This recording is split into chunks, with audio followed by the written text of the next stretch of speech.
We have a quorum. We'll go ahead and get started. Good afternoon.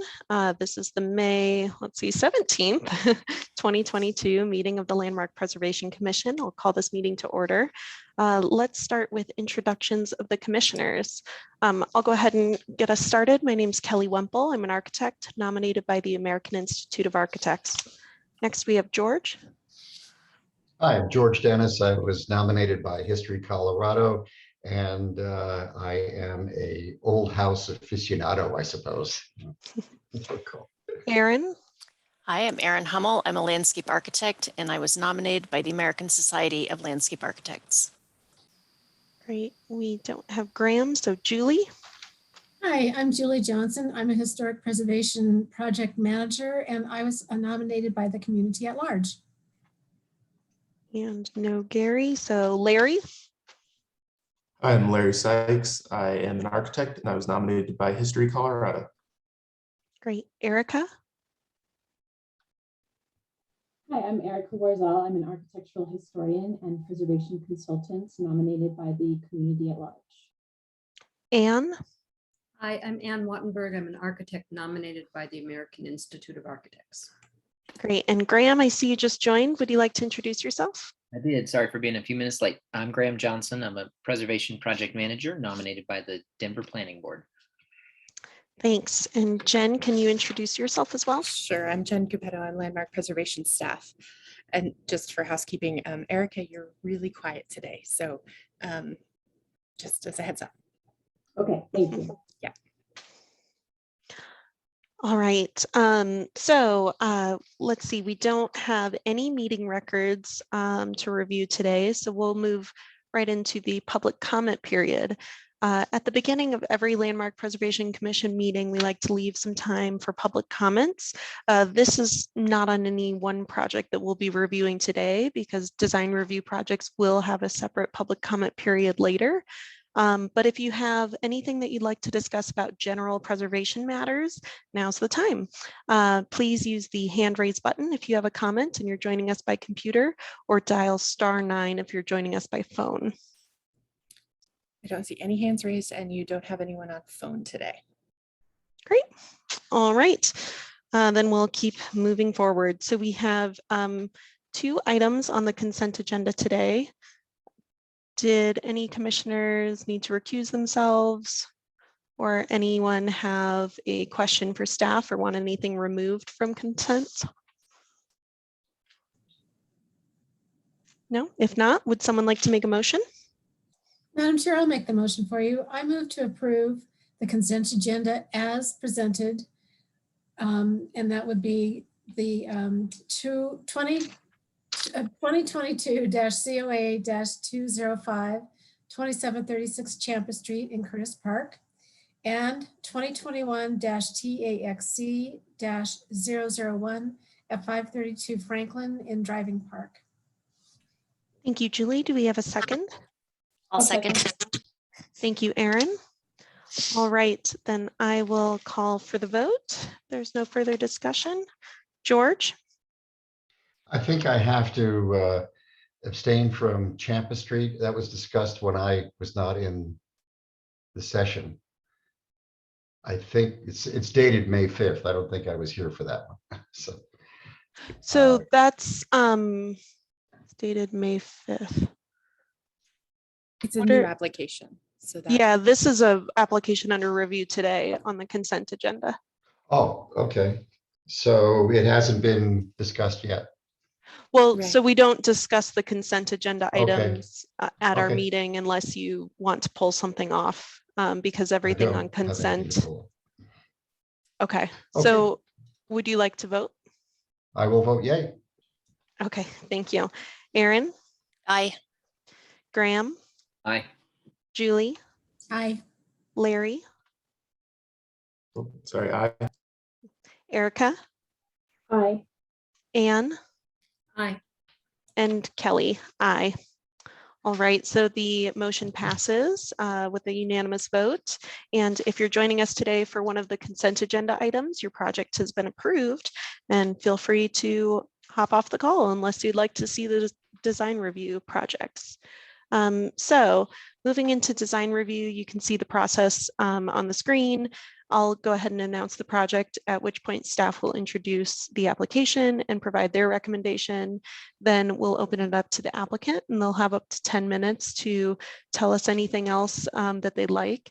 And then we'll have public comments after that. When we're all done with public comments, we'll move into deliberation. All right, so the first project up for review today is 2022-LM Demo-258, and it's at 2434 through 36 West 36th Avenue. Abby, go ahead. Sorry, I'm trying to see if I can get it to let me advance the slides. Okay, there we go. It's just delayed. Okay, so first up, we have a demolition of a non-contributing building. So this one is pretty straightforward. This property was constructed in 1955. It's located in the Potter Highlands Historic District. The period of significance for the district is prior to and including 1943.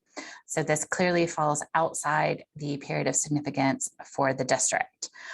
So you have already looked at a mass forming context for this lot for replacement infill. You have a design detail coming up after this, and staff is recommending approval of the demolition since this falls outside of the period of significance of the district. But would recommend approval with the condition that the replacement plan does have to be approved prior to demolition. Great. All right. Are there any questions for staff? No. Okay, is the applicant present?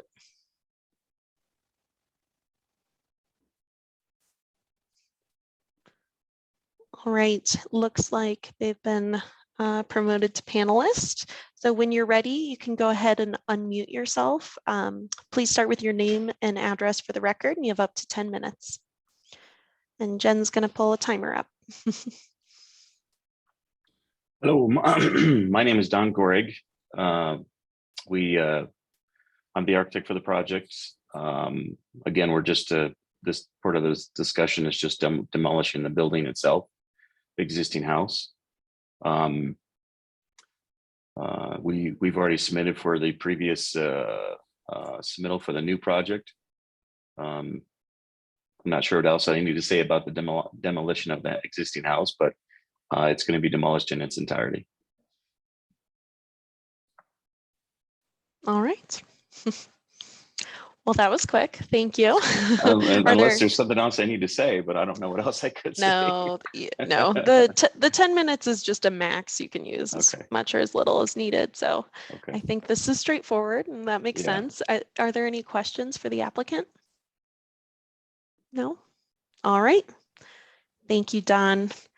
Is there anyone on the call who would like to provide a public comment? And please use the hand raise button if you'd like to. I don't see any hands raised. Okay, then we'll go ahead and move into deliberation. What did everyone think? It's a non-contributing structure. Madam Chair, Erica, I don't mean to talk over anyone. I think it's fairly straightforward. I would agree with staff's recommendation on this. Thanks. Erica, what were you going to say? Just that it's straightforward and I support approving. Great. All right. And I see some nodding heads, so no need for all of us to say the same thing. If we're moving to consensus, would someone like to make a vote? I can make a motion. Thank you. I move to approve project number 2022-LMDEMO-258 at 2434 through 2436 West 36th Avenue in the Potter Highlands Historic District. Thanks, Erica. Do we have a second? I'll second. Wait, Did you put the condition on there? I didn't hear the condition. Oh, I'll make a friendly amendment to the motion. well, first we need a seconder. So I think Graham, you seconded it Second, first. yes. So we'll say you seconded the motion, and Erica, go ahead. Yes, thanks, Abby. Sorry for missing that. I move to conditionally approve project 2022-LMDEMO-258 at 2434-2436 West 36th Avenue, with the condition that the replacement plan be approved prior to demolition beginning. Thank you, Erica. And Graham, do you accept that? I do. All right. If there's no further discussion on the motion, I'll call for the vote. George, Aye. Aaron, Aye. Graham, Aye. Julie, Aye. Larry, Aye. Erica, Aye. Anne, Aye. and Kelly, aye. All right, so another unanimous vote and the motion passes. So the project is conditionally approved. And that is a good segue into the next design review project, which is the same address, the same applicant, and it is for the proposed infill. So that's 2022-COA-211 at the same address. Go ahead, Abby. Okay, so this is for the review of a design detail application for a duplex and a detached garage. So the duplex form references the terrace style properties that are found within the district, and kind of has a simplified version of some of those, of the brick detailing that are found on those terrace structures. Okay, so the commission previously approved the mass form and context application in March with the condition that the porch proportions more compatibly reflect similar porches in the district by either proposing a single porch or separate porches that are more proportional in separation and size. And that the garage either use a flat roofed or a hipped roof with a consistent eave overhang of at least 6 inches. So I have here, you can see side by side, on the left is the previous application and on the right is the current application. So I just wanted you to be able to see how that condition had been addressed by the applicant. So they have changed the proportion of the porches. So previously the porches were 4 feet deep and nearly 20 feet wide. And instead they have revised those to porches that are 8 feet deep and 16 feet wide. So they're definitely deeper, more following patterns of having a really, a functional porch. And staff find that this revision successfully addresses the previous commission concern. You can also see that the applicant has adjusted a little bit the spacing of the 2 second-story square windows on the facade, which were also discussed during the previous deliberation, as whether or not those should be a little closer, and those have been adjusted and moved a little closer. So staff finds that the revisions that have been made to the facade have been successful, and we would recommend support for those.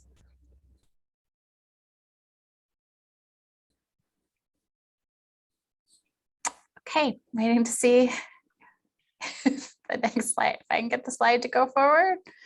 Okay, so here. I'll move it for you, Abby. Sorry about that. Yeah, thanks. I don't know if it's maybe because I'm just on my laptop in the office today, but it's not wanting to work for me. So here we have the garage. So as I mentioned previously, there had been the discussion in the last meeting about what the appropriate roof form was, and a condition that either the roof be revised or changed to a flat roof. So the applicant has changed that to a flat roof, as you see here. Okay, next slide. So here just you have the site plans, just so you can see the alignments of the 2 front porches facing the street. The alignment will match with the adjacent properties. You have the duplex form, and then those 2 that kind of two-car garages that are at the rear of the lot, facing onto the alley. Next slide.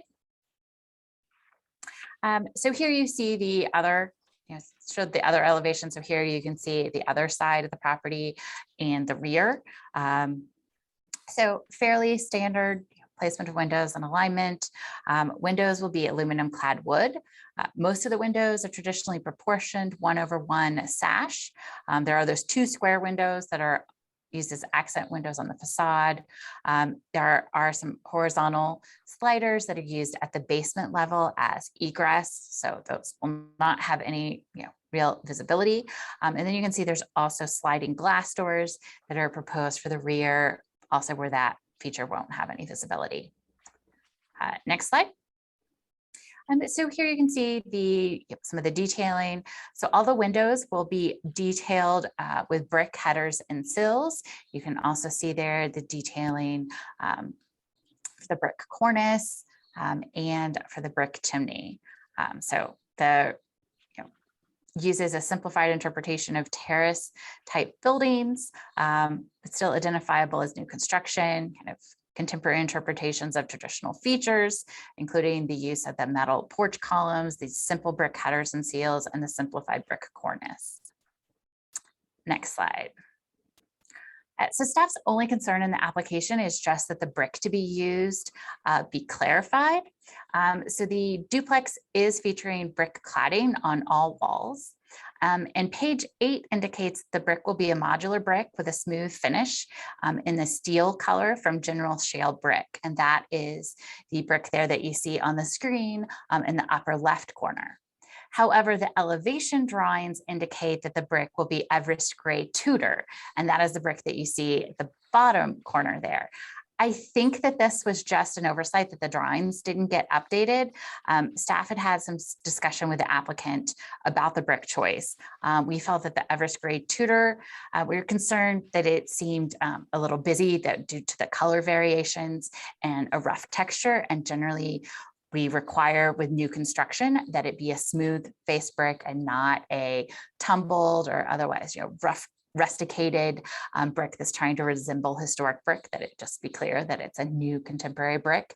And so the applicant had proposed this new steel color. Staff felt that the steel brick was very appropriate, good, solid color, smooth finish. So that's what's indicated on the material page, but all the elevations still have the notation for the previous brick. So staff would recommend approval just with the condition that the brick choice be clarified throughout the plans as being the steel brick. Great, thank you. Are there any questions for staff? No. All right. And Don, you can go ahead and don't worry about the introduction this time. This is, for the record, Okay. it's the same applicant as the previous project, and you have up to 10 minutes. Thanks. Well, as always, Abigail did a fantastic job in summarizing the project. She absolutely says everything that I would have said this as well. And it was truly a oversight on my end that the brick was not updated on the elevations, but it is in fact supposed to be steel. So that's an error on my side. But yes, we enlarged the patios, the front porches. We changed the window, made the windows on the upper floor a little closer together as requested. We narrowed the front porches as well, changed the materials of the front porches in the last version to steel. So at this point, yeah, we feel like we've met all the, with the exception of my error, we've met all the requirements for landmark, and we are ready to proceed. All right, thank you. Are there any questions for the applicant? All right. Oh, yeah, Larry.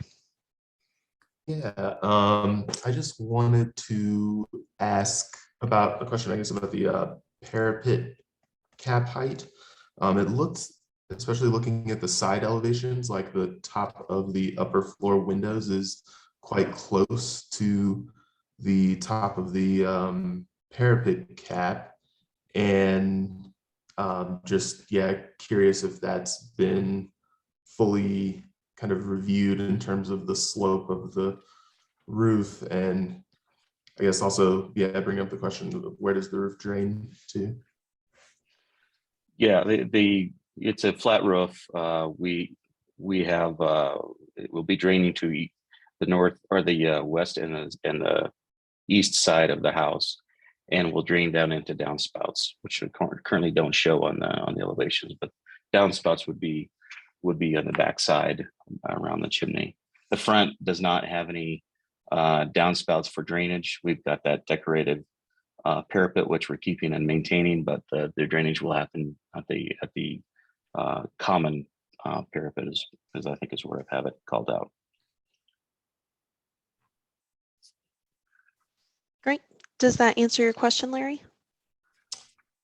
I think that answers the question partly, and I guess the other, yeah, the question originally about the, and maybe that detail with the parapet caps actually looks at that too, but it almost looks like that sort of roof assembly and parapet cap. I don't know, it doesn't, I guess it's not really critical, but it was just something that I had noticed and wasn't sure if that was coordinated. You're just wondering if the head of the windows had been coordinating like that height with where the parapet detailing starts? Yeah, we can discuss that in deliberation. Okay. And Anne, did you have a question as well? I do have a question. It appears as if there is a line that's shown beneath the brick that indicates a base. Is there actually a base? I'm not sure that I saw a base. That perfect. Is there a base? Like a base material, like an exposed foundation or a different Correct. material change? Correct. Yeah, that's concrete, exposed concrete foundation. It'll be painted. And it runs all the way around the, Yes. okay, it just isn't indicated. Thank you. Great. Any other questions? All right. Thanks for your time. Thank you. Is there anyone on the line who would like to provide a comment? Please use the hand raise button at this time if you would. See no hands raised. Quiet group today. All right. Then let's go ahead and move into deliberation. Unless, Abby, did you have any recap? Nope. Great. All right. Then we'll go ahead and deliberate. Again, staff was recommending approval with the condition about clarifications on the brick. That is up on the screen right now. So I think that's a great recommendation, seems consistent with the guidelines, and the applicant already said that that was just, you know, an error in the drawings, which makes sense. So that happens. And what did everybody think about the design details? Larry, do you want to get started since you had that discussion you wanted to have about the parapet?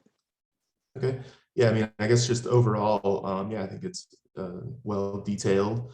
I don't really have any concerns about that. I guess the only concern I had with regard to that parapet height detail is if, from a construction standpoint, it needs to be 6 inches taller.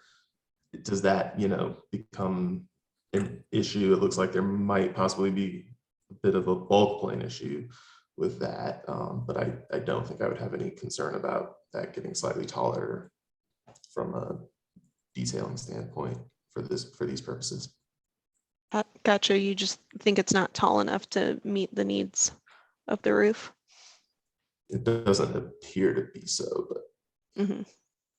Okay.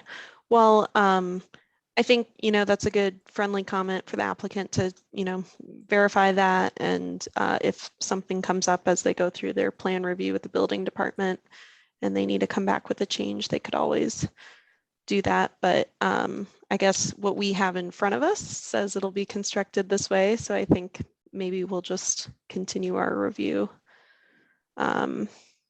with this design as submitted. Anne? Sort of in the same vein, if you look at the south elevation, there's a tremendous amount of cut brick. Basically, every opening has cut brick on both sides. And if you look at the dimension between the door and the window, there are lots of pieces that appear to be 2 inches. And this is in the vein of accepting this application for what we're seeing right here. And I guess, and actually the sill below, all of the sills below the windows also appear to have cut bricks. They're not a full brick, which actually doesn't agree quite with the detailing that's shown. So my issue with this is that I'm not quite sure what we're seeing as opposed to what's actually going to be built. And I think, again, it's such a simple brick building that having all of that cut brick, you know, one thing would be just to say, as a condition that the openings be dimensioned to be modular in between at the very least. But as I said, if you take it for its face value right now, there just is tons of little slivers of brick all over these elevations. I think that's a good comment, Anne. I will say, just, you know, from a modeling standpoint, I think that's probably just the hatch and not aligning the hatch with things, because if you look at the openings, they appear to be of a masonry. Sorry, go ahead. But I would have to say, again, you either have to say, we're accepting this application for what it is and how it's submitted, or you have to say, you know, we want to see the details. And I know, of course, I know what a hatch is, but I think that what we're being presented with is an application that has a huge amount of cut brick. And there's nothing in the dimensioning. We've seen ones which will give a dimension and say what modular brick it is in between, but we're not seeing that on this application. Sure. Okay. Yeah, I mean, based on the dimensions on the north elevation and the south elevation, they appear to be of masonry coursing, and so do the openings. So I'm guessing it's a graphic error, but I'm happy, you know, if you want to recommend a condition. What does everybody else think on that? Is it worth maybe confirming if the applicant can speak to that? I know we're in deliberation, but just a quick clarification, if folks are comfortable, if that's acceptable to ask. Sure, I think that's fine. It's not like we used a ton of his time. Yeah, Don, I've just unmuted you, or you can unmute yourself. There you go.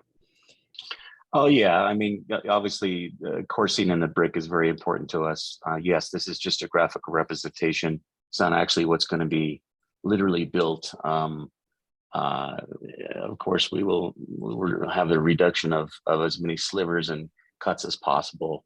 And that's just not something that I could typically show in the course of this drawing. All right, thank you. Any other questions for him before I mute him? No. Okay, great. And yeah, I was going to say the one last thing then. If we were to raise the parapet, it wouldn't be any higher than the front parapet anyway. It would never be any higher than the rest of the parapet. So we would still be within a bulk plane, but I don't see any reason to raise it at the moment. Great, thank you. All right, let's go back into deliberation. Anne, after hearing from the applicant, do you have any additional thoughts on that? Well, I guess this part of the project, this part of the review is called design details.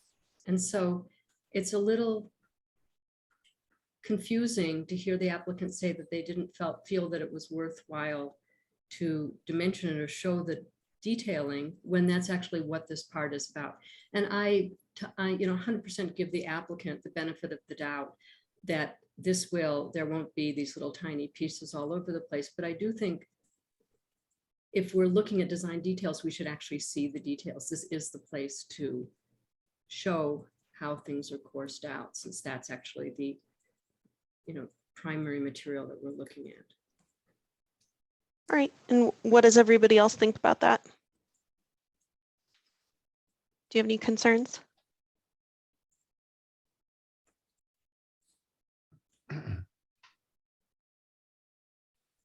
Graham? I'd be okay. Whoops. Oh, no, it's fine. Go ahead, George. I'd be okay with making approval with the condition that detailed drawings of those spaces that Anne's concerned about be submitted or included in the building plan, so that there's a document there to say, hey, you know, we aren't going to have lots of little bits of bricks, and there we are. So as a condition to detailing in a larger scale, perhaps these spaces between the windows, I wouldn't have any objection to a condition like that. I think I think a safer condition would be to say that they could add a note or something like that, that they will not have those, that all of those cut brick, just for simplicity's sake, and it's on the drawings, and also it would probably be in the certificate of appropriateness and stuff, because you had this conversation. Yeah, I think that's a good point. I don't think we need additional details for it. Just a condition that all masonry of the walls and openings course properly.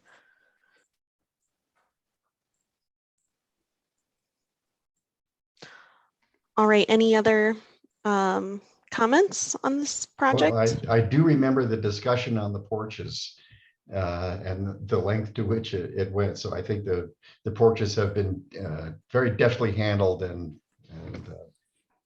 it looks so much better.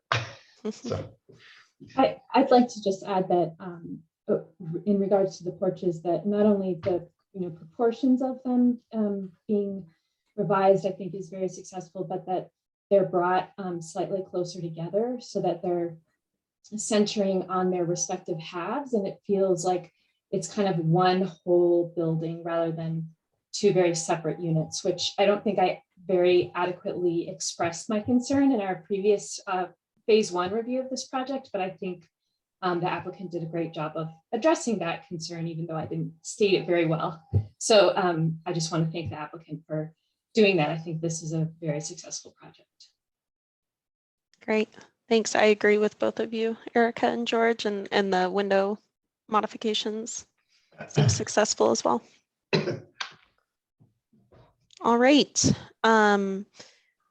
If there's no further thoughts, it sounds like we might be on the same page here. And based on our deliberation, if someone would like to make a motion that includes a condition about the masonry coursing, sounds like we'd all be on board with that.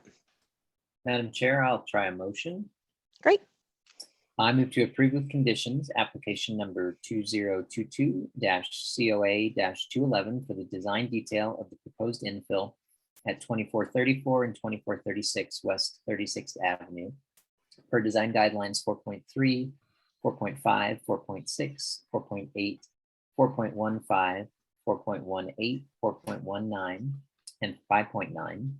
Character defining features for the Potter Highlands Historic District, presented testimony, submitted documentation, and information provided in the staff report, with the conditions that the application clarify steel as a designation for the brick color and texture throughout the plans, and that a note be added indicating modular coursing for the masonry installation be included as well. Great, thank you, Graham. Do we have a second? I'll second it. I'll second. Thanks, Julie. I think you beat George to it. All right, let's go ahead and vote. George? Aye. Aaron? Aye. Graham? Aye. Julie? Aye. Larry? Aye. Erica?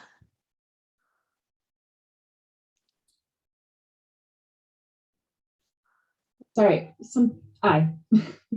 Thanks. Anne? Aye. And Kelly? Aye. All right, that's a unanimous vote. So the motion passes and the project is conditionally approved.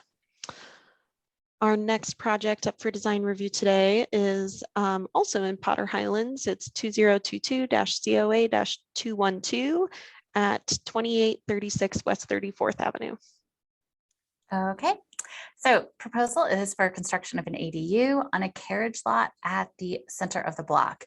So it's somewhat, atypical spacing, or placement of the ADU. Usually when we get ADUs, they're at the rear of the lot. In this case, they're taking advantage of the central carriage lot in the middle of the block. So carriage lots are a distinctive feature of the Potter Highlands district. So it's the neighborhood being laid out in square blocks with residences all facing the adjacent streets, and then having a carriage lot or carriage turnaround that's at the center of the block. Next slide. So the carriage lot on this block currently holds a neighborhood garden. So you can see there photos, both some photos there on the side and then also an aerial. So you can really, so you can kind of see the arrangement. It'll be located there at the middle of the block, and it's proposed to be located at the northeast corner of the carriage lot. So here you see the design. So you get property with a fairly steeply pitched hipped roof using horizontal siding. First floor contains a 3-car garage with living space located on the second floor. So you can see, so it's proposing 4-inch lap siding, asphalt shingle, clad wood windows. So next slide. So this is somewhat unusual again, whereas often when we're looking at ADUs, we're looking at the relationship between the ADU and the primary structure. So this is an accessory unit, so it does still have a primary structure, but the primary structure is not located immediately adjacent to it. So the primary structure for this ADU will be at 3349 Decatur Street. And you see it there on the left. So it's a 2-story brick residence with a hipped roof and a prominent corner turret. So definitely some of the roof form that is being proposed for the proposed ADU is taking references from the primary structure. So the applicant is requesting an administrative adjustment from Landmark for the height. So the proposed ADU is 27 feet 8 inches in height, which extends 3 feet 8 inches above the zoning required height for construction within the carriage lot. So the applicant had previously proposed as a design that had a much shallower pitch roof and a much more complex roof form, but that met the zoning required height. Staff found that this roof was really too suburban in appearance and really was not reflective of the district character. So the applicant went back, really did a lot of study on the houses on the surrounding block, found that most of them did have much more steeply pitched roofs and did have quite a bit of height. So they're proposing a taller structure that is still within the range of heights found on the primary structures, but that has a roof form that is more reflective of what is found. So the LPC may recommend an administrative adjustment for new construction that violates the code required height if they find that conforming with the zoning code would have an adverse impact upon the historic character of the historic district. This is based on 12.4.5.3 of the Denver zoning code and is intended to relieve any unnecessary hardship associated with meeting landmark guidelines. So the commission may recommend an AA if they find that the taller ADU proposed is more compatible with the district than an ADU that had a lower height and a more shallow pitched roof. So staff feels that the applicant in the application has demonstrated that the proposed height of the ADU is within the range of heights found on the block. And also the proposed ADU height of 27 feet 8 inches is still significantly shorter than the primary structure at 3349 Decatur, which is 36 feet tall. Additionally, staff find that the more steeply pitched roof is much more reflective of and compatible with the district character than a shallower roof would be. I mean, also there is just some unusual conditions here in that it is kind of, it's an accessory structure, but on a carriage lot versus being at the rear of the lot. So it just kind of all around creates some unique conditions for the placement and situating of this ADU. So next slide. One feature that staff felt that we did need more detail for is the garage doors. So that, as you can see here, it is a 3-car garage. And so garage doors really take up a very large amount of the visual space of this side of the ADU. And though the ADU isn't going to have a lot of visibility from the street from public streets, yes, but it will be highly visible, to everyone within, the carriage lot, all the properties that face the carriage lot. So we do feel that we need more detail on the design of these garage doors, since they really are a pretty primary visual feature, given the expanse on the first floor. So the application specifies that cloak pay garage doors will be used, but does not provide any details really on the exact model or design. It doesn't provide any of those details, or cut sheets from the manufacturer. The garage door is specified as 4-layer construction, steel plus insulation and steel and a composite overlay, but does not really specify the finish. Clopay doors appear to be available in solid colors or an ultra grain faux wood look with a simulated grain. Staff would recommend a solid finish. Looks like it does come available in a solid finish or solid steel finish. And we would recommend this over a faux finish, since Guideline 4.6 discourages the use of faux wood grain products. Next slide. Just one other thing that needs clarification in the application. So earlier versions of the ADU application had included a deck at the northwest corner of the carriage lot. So this deck is still shown on the isometric, but it's not shown on the site plan. So it's a little unclear. I'm not sure whether or not they it got left off, or if they decided to remove the deck from the plans. So either if they want to have the deck in the plans, we need details on the dimensions of the deck and the material, or if the deck is being removed from the plans, then it needs to be removed from all of the drawings in the application. So the applicant has met with the Planning and Community Development Committee of Highland United Neighbors back in January.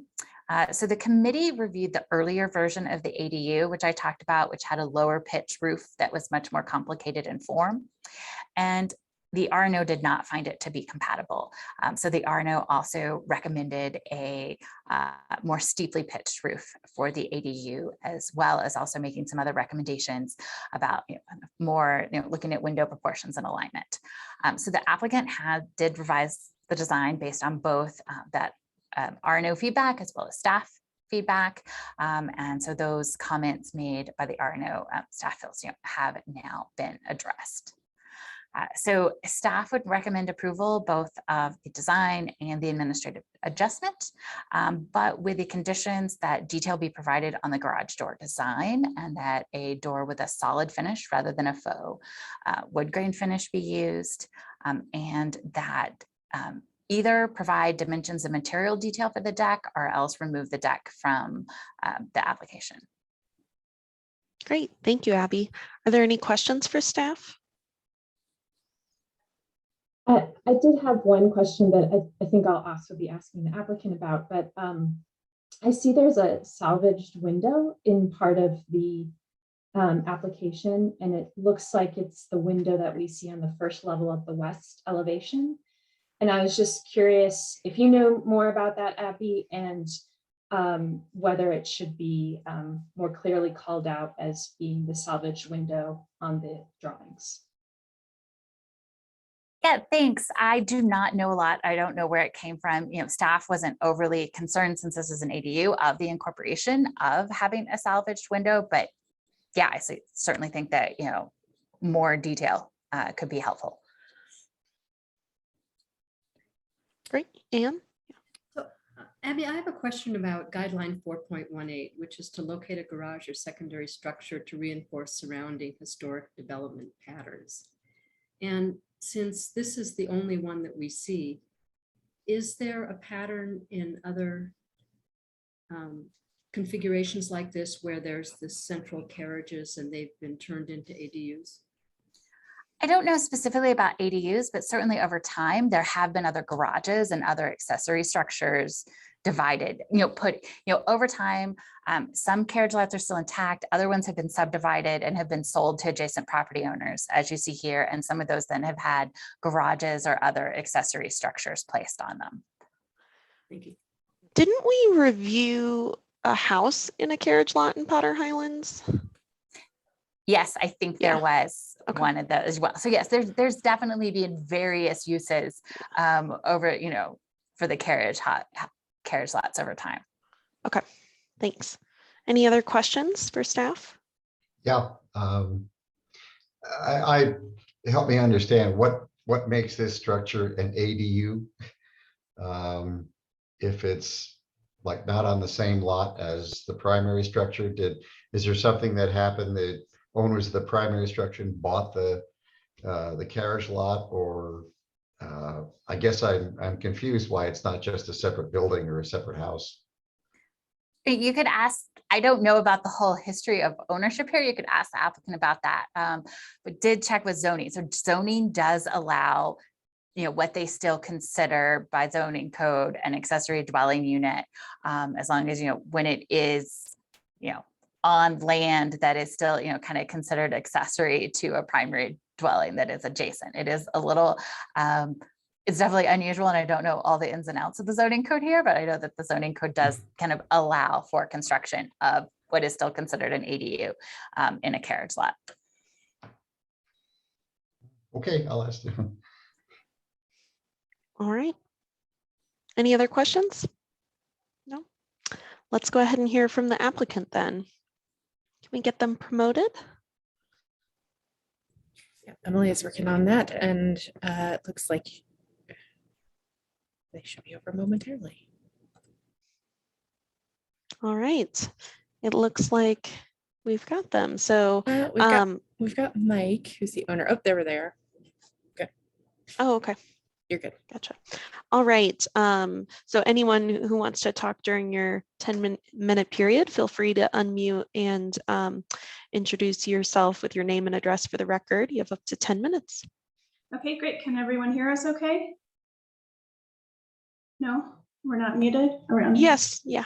You can hear us now? Okay, great. My name is Becky L. Daco. I work with Zaga Design Group, and Michael Beasley's here as well. His name is on the application.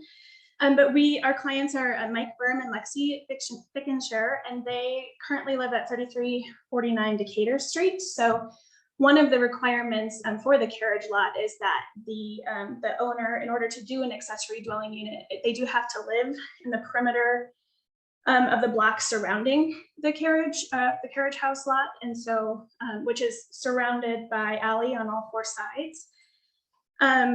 So that just to kind of answer that question, I'm not sure exactly when the applicant purchased this, but I believe it was after they had purchased their home on Decatur. And let's see. So, and to answer Abigail some of your concerns, yes, the deck should have been removed on isometric. The client is proposing to remove that from the scope as shown on the site plan. And also we are fine with doing the solid color finish and not the faux wood grain for the garage doors. So to answer those two concerns that you had.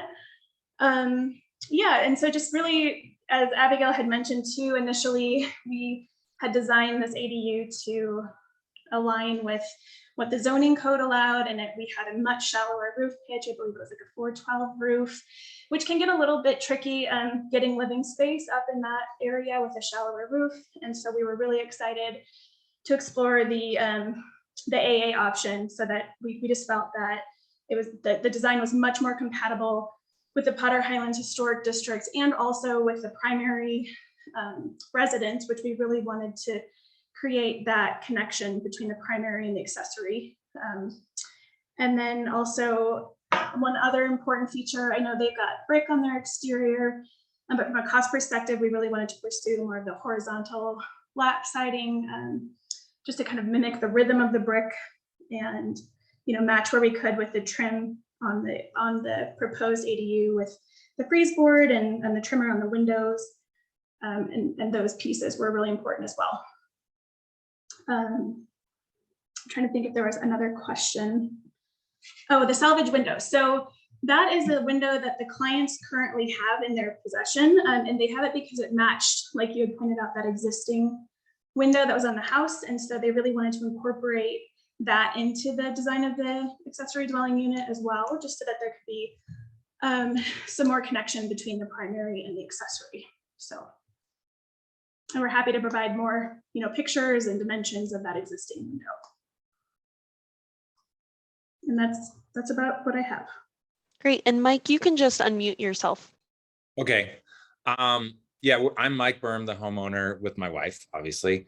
That window was, we bought the house 14 years ago, and that window was in the garage along with some doors and other things that probably were part of the house at some point, but we're not sure.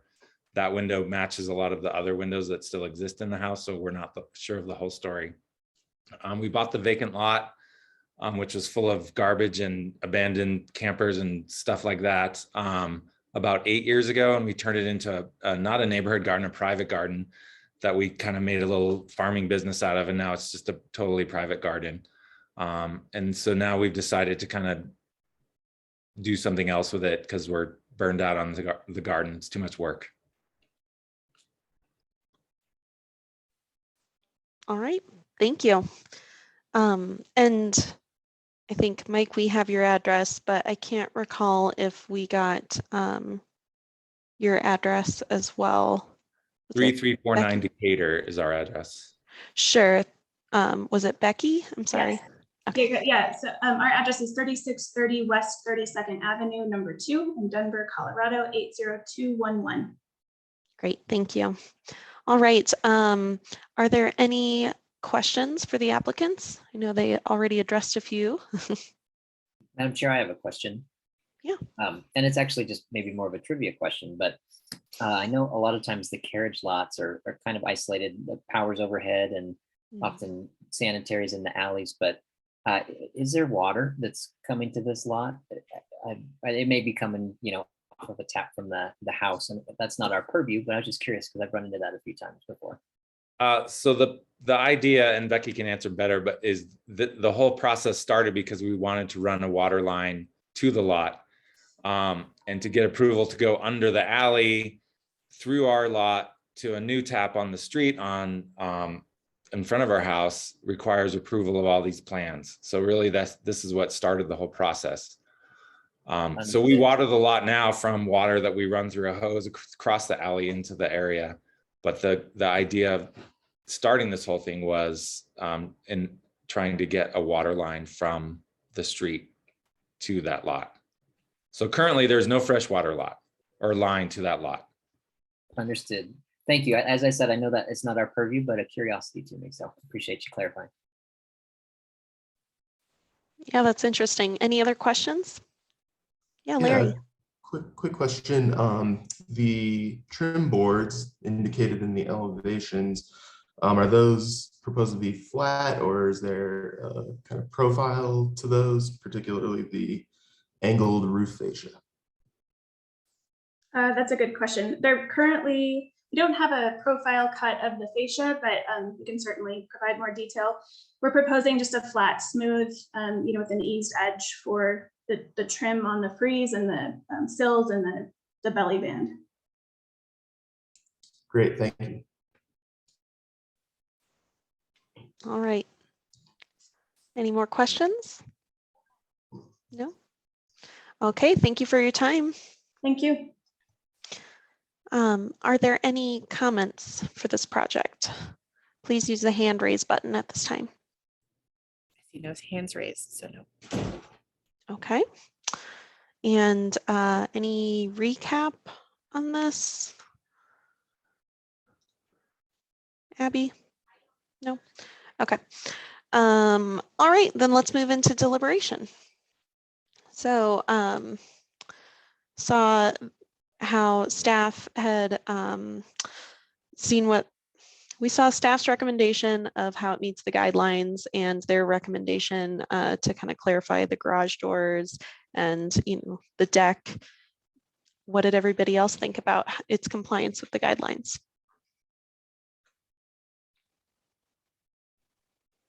I'll start.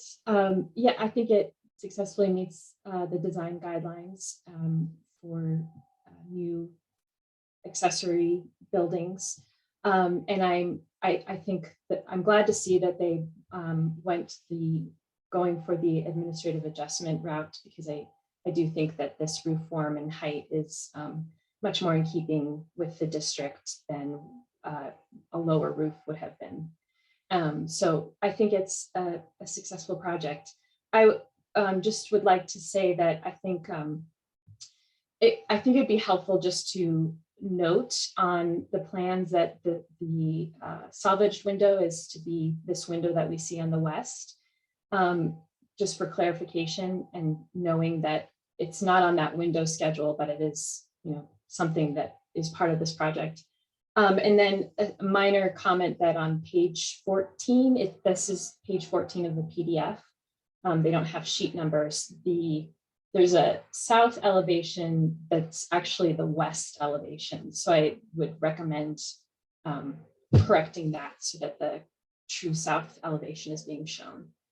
But otherwise, I fully support the project. Good catch.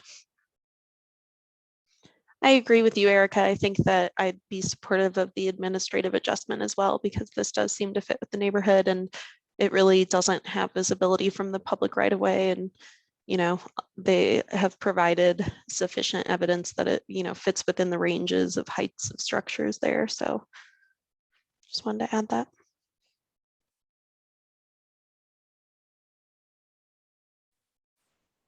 Any other comments, thoughts on this? Does every nod yes if you agree with what Erica mentioned in the staff report as well? I can Right. certainly support it. Now that I know what an ADU is with regard to carriage lots, yeah, it's completely surrounded and yet seems to be very much within character. So let it go. Great. And everyone's supportive of the administrative adjustment? Nodding heads, yeah. Okay. Well, it sounds like maybe we need to add a couple conditions. Erica, do you want to take a stab at this? Sure, I will give it a stab. Let me organize myself real quick and I'll do it. Sure.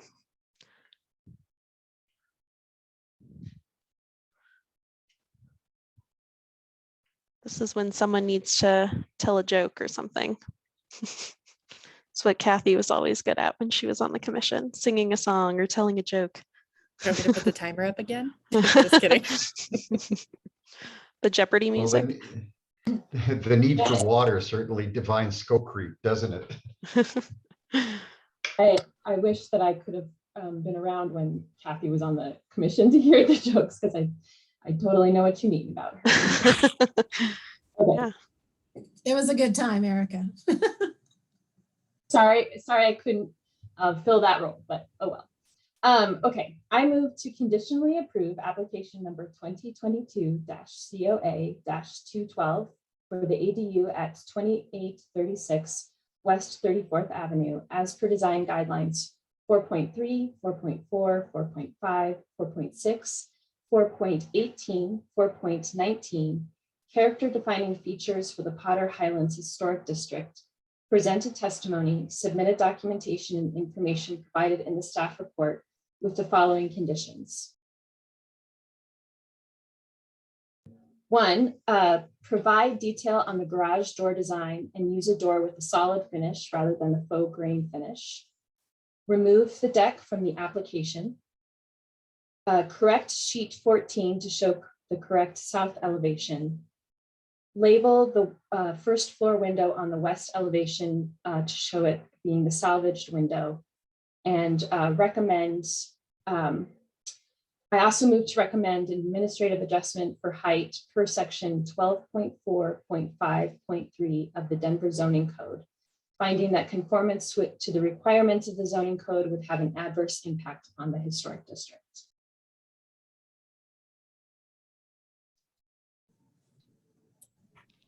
Thank you, Erica. Second.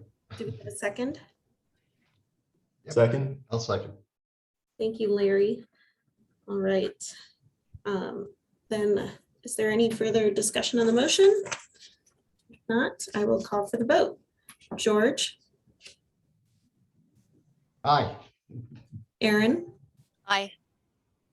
Graham, Aye. Julie, Aye. Larry, Aye. Erica, Aye. Anne. Aye. And Kelly, aye. All right, so we have a unanimous vote and the motion passes. So the project is conditionally approved. All right, next up, we have our last design review project today, which is 2021-COA-514 at 285 Bannock Street. Evan, go ahead. Okay, can everyone hear me? Yes. Yes, good. Okay. So 285 Bannock Street is currently an empty lot on the west side of Bannock Street, one parcel south of West 3rd Avenue. You can see pictured here at the middle, the empty lot with the adjacent structure shown at the right. The parcel has been empty since at least 1929 and had previously been part of that corner parcel of that adjacent structure at 295 Bannock Street. The commission approved the splitting of the current zone lot for 285 from that larger parcel in December of 2020. And then on December 14th of 2021, the commission approved the phase 1 mass form and context application for this infill project. So now we'll be looking at the phase 2 design details. So the proposed infill structure would be 2 stories with a significantly set back partial 3rd floor and roof decks. So here you can just see we skipped ahead before I could tell you what we were seeing, but the street elevation and the south side elevation showing the 2-story massing and then the partial 3rd floor. And then in plan, it's primarily a rectangular structure with one kind of projection at the front along the street. So since the phase 1 review, the applicant has made a couple of modifications to the design, which I'll just try and cover quickly now. Sorry, okay, here we go. So the phase 1 submission, it will be always at the top of the screen with that orange box around it, and then the current proposal will be below that. So the first change is that the basement and egress wells have been eliminated from the design. So you can see those egress wells in the upper plan. As well, actually, I hadn't noted this in the staff report, but the structure is slightly longer, which you can see in that in this plan. It's just a couple of feet, I think. The next change is that the rear portion of the 3rd floor roof deck has been removed and replaced with a low slope membrane roof. So the roof deck is now limited to the portion of the structure that is proposed to be clad in brick. And then they're proposing some mechanical equipment to be installed above that roof. So hopefully you can kind of see how that change has been made. I'm looking at the rear elevation where you can see in the lower image, which is the current proposal, the sloped roof, whereas before it was flat. And then looking at the left-hand images, you can see now that the railing does not extend past, where the brick ends on the side elevation.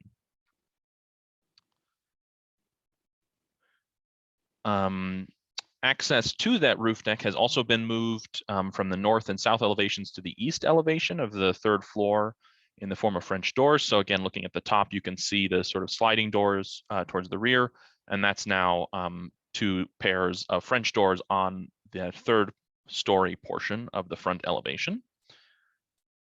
And then as well, fenestration at the side and rear elevations has been reconfigured, though still utilizing the same window types and proportions, not actually the same sizes. The windows have generally gotten a little bit bigger across the elevations, but you can see how on the side and on the rear, sorry, this keeps skipping around on me. So on the side and then as well on the rear, you can see how the windows have kind of been reconfigured. The front elevation is pretty much the same. And then the other change is the garage roof form has changed from a gable with gable dormers to a hipped roof with gable dormers, which you can see here. So staff found that these alterations did not significantly alter the mass form or the mass or form of the structure, and so we've just folded those into this part 2 review. So the applicant is proposing to clad the front and approximately front 20 feet of the side elevations in a smooth reddish brick. I believe it's called the ballpark brick, which I believe from General Shale, yeah, ballpark smooth brick, which is fairly common on infill in this district.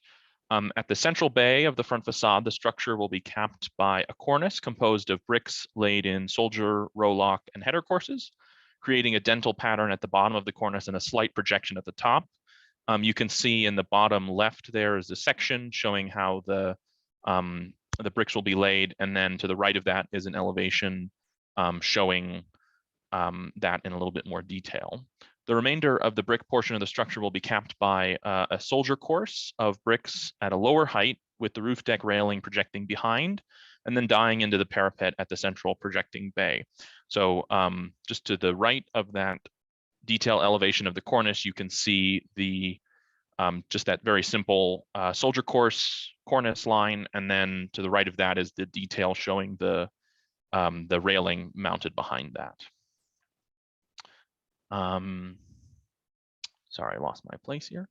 The windows will be capped by soldier course headers and feature rowlock sills, and then the use of brick detailing at the windows will provide a consistent appearance at the front facade and avoid a false sense of history, given that most of the historic structures feature stone sills and headers rather than brick. So this was another kind of change, wasn't specifically addressed in the phase one, but a lot of the renderings and images showed more of a stone-like material for sills or headers. And so at this point, they're just proposing to use soldier course headers and rowlock sills.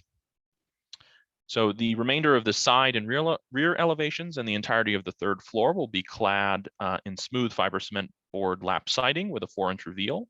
Openings will be surrounded by a flat fiber cement board trim about 4 inches wide with a smooth finish. And then the eaves will feature a simple fascia in the same material with metal gutters.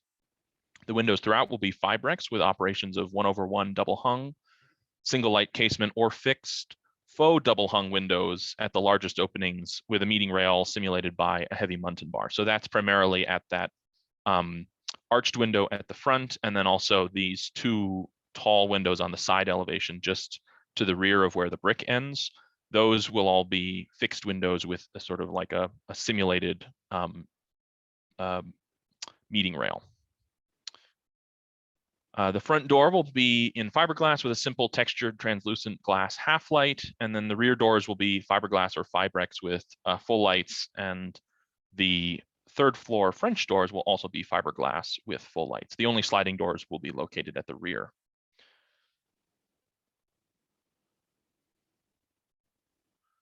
The front porches will feature simple round wood columns with a base and a simplified cornice at the eave, executed in fiber cement board trim, and a concrete floor and steps. Both porches will be approached from the sidewalk by straight walkways of concrete pavers, which you'll see in the site plan. Here's the garage. The garage will be a simple rectangular structure with a hipped roof and small gabled dormers facing the alley. The structure will be clad again in fiber cement board lap siding with a smooth finish and a 4-inch reveal, and the same trim. Doors will be steel, and then the dormer windows will be Fibrex. And then the rear of the house will feature a raised concrete patio with an integrated planter and bench, steps and concrete walkway leading to the garage. The rear yards will be surrounded and divided from each other by a 6-foot tall wood fence with irregular horizontal slats. So you can see the overall site plan where you can see also those along the street at the right, the walkway, the pavers leading to the front door. And then in the backyard, you can see the 2 patios with the integrated planter and steps down leading to the garage. And again, there's just a detail plan and a small section drawing. And then they've also provided detail on that kind of irregular slat pattern on the rear privacy fence. So the proposed structure will be clad in materials typical of the Baker Historic District with details reminiscent of those found on historic structures, but sufficiently simplified as to make the structure clear as new construction. Therefore, staff are recommending approval of the Phase 2 design details application. Thanks, Evan. Are there any questions for staff? Nope.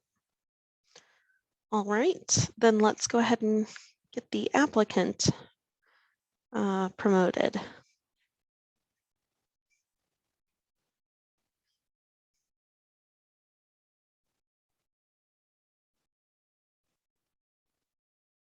Great.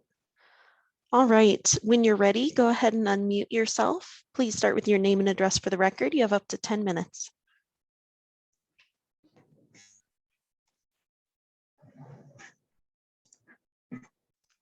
Here we go. Hi, my name is Zeke Freeman. I'm with Root Architecture and Development. I live at 23416 Navajo Row in Indian Hills. Obviously, we're the architect for the project. First, I'd like to thank Evan and Landmark. We've worked with them extensively over the last few months to, develop a nice quality residential project that we think is reminiscent of the character in Baker neighborhood. We've tried to use quality materials and detailing on the front facade. And we're hopeful this will be a good addition to the neighborhood and still provide some well-needed attainable housing in the area. So we're mainly here to answer questions, and we'll be glad to respond to any other inquiries you guys have. Great, thank you. Any questions for the applicant? Go ahead, Ann. I have a quick question. On the south elevation, on the 3rd floor, there's something between the windows. That's So that's the. Oh, you just had it was just up on. You just had it on the screen. Yeah. What's the item that's between the 2 windows? That'll be a condensing unit. We've put that on the 3rd floor and pushed towards the rear so that it'll be out of visibility from ground level. They also, zoning doesn't allow these to go on. They've kind of made some weird rules. They don't allow it to go in the front 65%. So it's always an area that we're kind of fighting with on plans. You can't put it in the front 65% on the side setbacks where it would be ideal.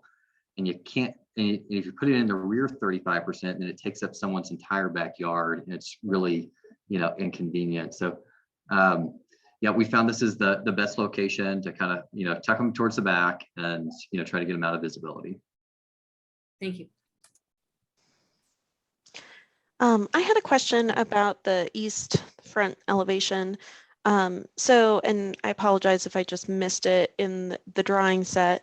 It looks like there's kind of 3 vertical elements, one along the center line of the party wall, and then one on each corner. Yeah, thank you. And I wasn't sure if that's just a wall join issue in Revit, but then it looks like the belt course doesn't kind of continue through there. Is that like a it's just recess a half-inch pilaster. It'll be a step in the joint of the brick. Okay. So it's just giving a little bit of articulation on the front, but we're not doing a change of material. Just kind of, it'll be real subtle and give a little bit of a shadow line. Gotcha. So it's a half-inch projection or recess? Okay. Yep. Thanks. Any other questions for the applicant? Nope. All right. Thanks for your time. Yeah, thank you guys. Are there any comments on this project? If so, please use the hand raise button. Yep, just trying to unmute. All right, Charles, you are welcome to unmute yourself. It should be at the bottom of your screen. Let me find the right timer for you. So Charles, you're not unmuted yet. You'll have to, there should be at the bottom of your screen, mute button. And please start with your name and address for the record. You have up to 2 minutes. And you still haven't unmuted.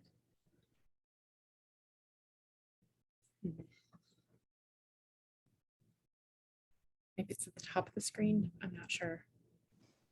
Usually Yeah, it's at the bottom. should be the bottom left, a little microphone symbol.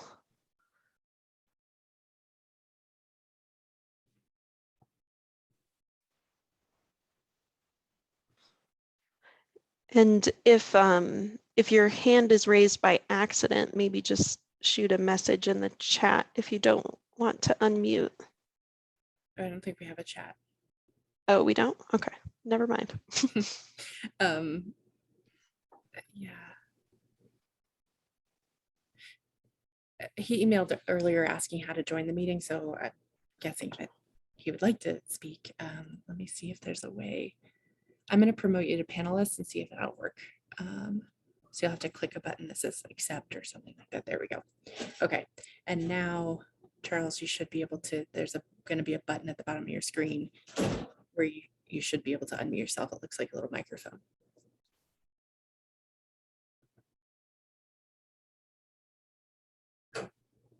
And we're still not hearing you, Charles.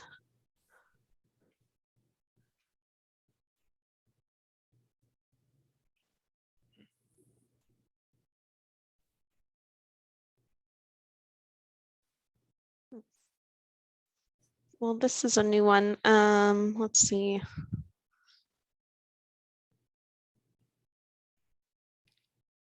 There's not a way for us to be able to unmute him. No. Oh, wait. Do that again, Charles. It looked like you just unmuted all of a sudden. Yeah, it was like a quick flash. Yeah.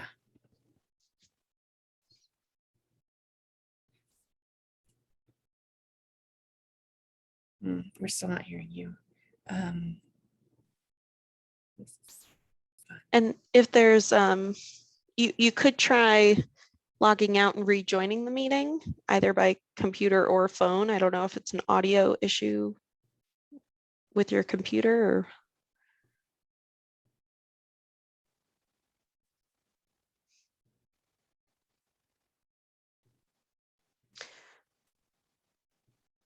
Were there any other public comments while we're working through this mute issue with Charles? No. Oh, it just unmuted again. And then muted back again.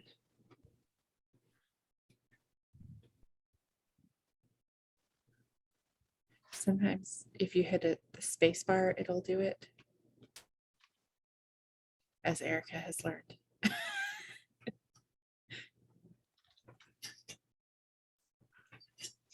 My space bar doesn't do it.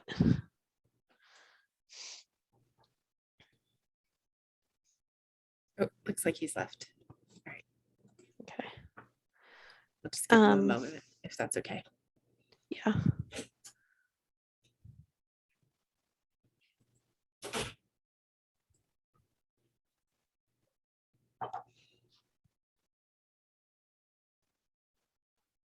This is where we need Kathy's ukulele.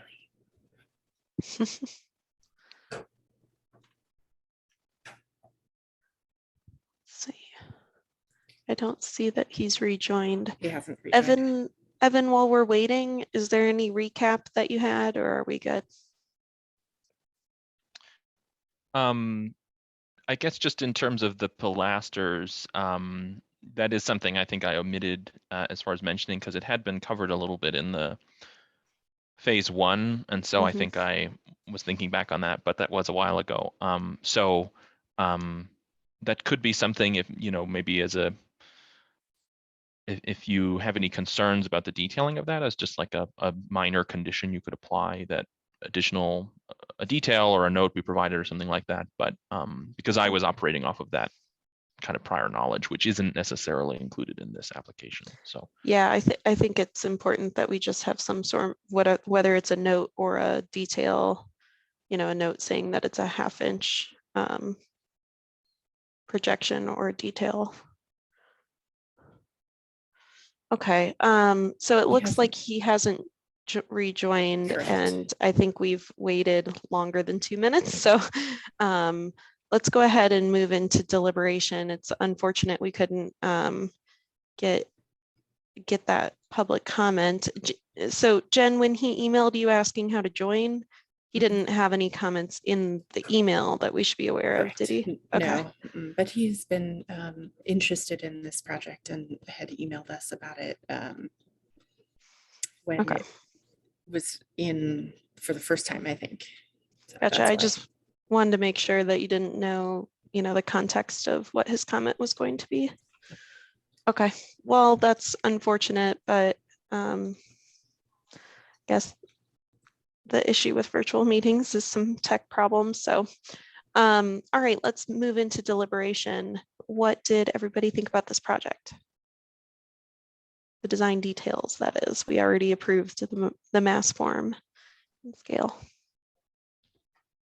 The only detail I have a question about is horizontal fence.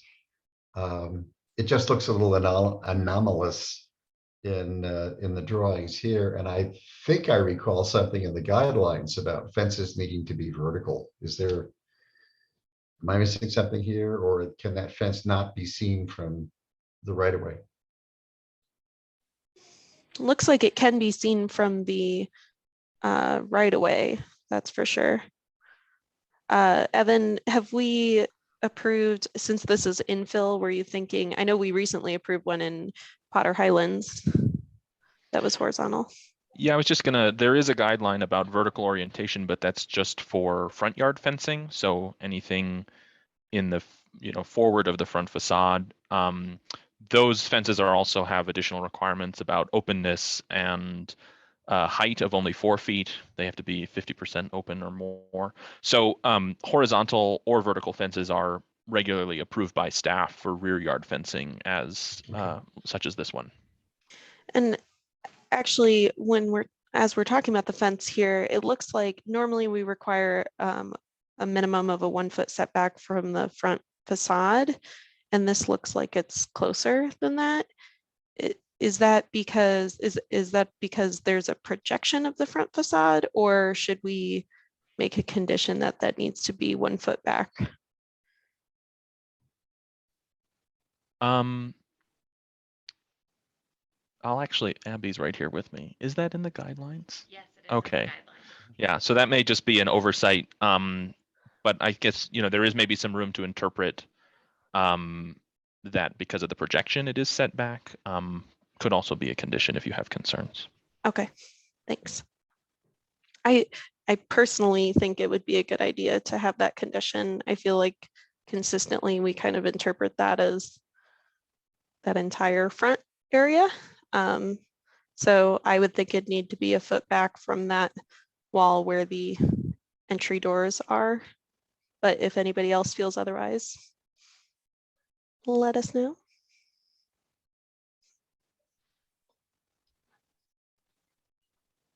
Well, I'll just say that I support the staff recommendations. I think everything looks good. I'd like to propose a condition for the fence, as I mentioned, but also it looks like in the window details, I didn't see any dimensions of how far inset they'd be. And we typically require a 2-inch minimum inset. It looks like it meets that, but I think, having documentation and a condition to make sure that we're not approving something that doesn't meet that would be wise. But other than that, I think that the modifications that were made since we last saw this look good, and I'm in support. Any other comments, thoughts? Madam Chair, I agree with you. I think it's going to be a very attractive building that I believe meets our guidelines. Great. I would just like to offer a friendly comment. Again, this is about the detailing, that the detailing on LM25, the section and the elevation don't necessarily match. And I'm sure this can be worked out. There's one, there actually are 2 sections to that piece. There's one that has the shorter brick, and then there's one with a longer brick. And in the elevation, it looks as if the longer brick goes past a coursing line, and it's not really modular to the brick. Can you get Ellen? Oh, right, there you go. You can see it right here. And so I think that just as a friendly comment that maybe should be, maybe there's a second section that needs to go in there that shows how that longer piece goes past. I guess it's going to cut into a coursing line. And now that we know that there's a pilaster, you also realize that the pilaster, when it projects out 1/2 inch, is going to run through that detail because it's going to run past one or two of the soldier courses. So this is just a friendly comment because I think this looks like a great project and there's lots of nice detail that somebody might want to redraw that a little bit more accurately at some point. I think those are great comments. And are you sure you want to make it a friendly comment, or should we put it as a condition? I'll leave that up to everybody else to decide. All right, well, I've talked enough, so what do others think?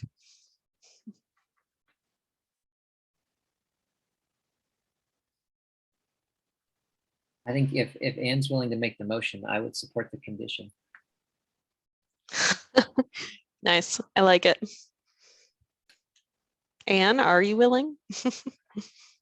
I am know. willing, if called upon, yes. As And- I said, and- I think it's something that the applicant can clearly do, because it's a very nicely, the project is very nicely laid out. So I think it's just really a clarification. It's not really, a game changer here, but I think especially with those pilasters, it would help, because you're really going to see something that's different than what you're seeing in this elevation here. And you're going to see it kind of a little bit uneven, which maybe is just going to be great. But I think you probably want to know what you're getting into before you actually. No, that's great. And if you agree with the proposed conditions that I had recommended about the fence and the window inset, then feel free to include those as well. Obviously, it's your motion, so it's up to you. Okay. And just Kelly, remind me, are we going to make the condition to set the fence back 1 foot? I'd recommend it. Yes. Yeah, I see some nodding heads. Yes, so I think that's good. I feel like that's a common one we do for a lot of them, so I think it's just good to be consistent.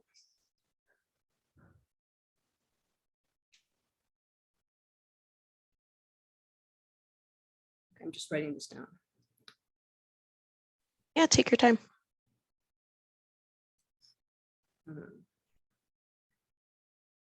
Okay, here we go. Madam Chair, I move to conditionally approve application 2021-COA-514 for the design details of the proposed infill at 285 Bannock Street as per design guidelines 4.3, 4.5, 4.6, 4.8, 4.13 to 4.17, 4.19, 5.9 character defining features for the Baker Historic District, presented testimony, submitted documentation, and information provided in the staff report with the following conditions. 1, that the front fence be set back 1 foot from the front facing facade. 2, that the dimension be provided for the window setback. And 3, that there be a clarification of the details on sheet 2.5, which show the cornice condition, including the detail for the 3 pilasters.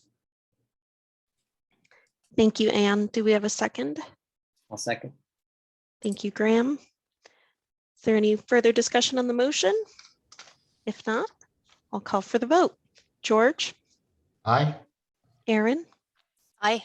Graham? Aye. Julie? Aye. Larry? Aye. Erica? Aye. Anne? Aye.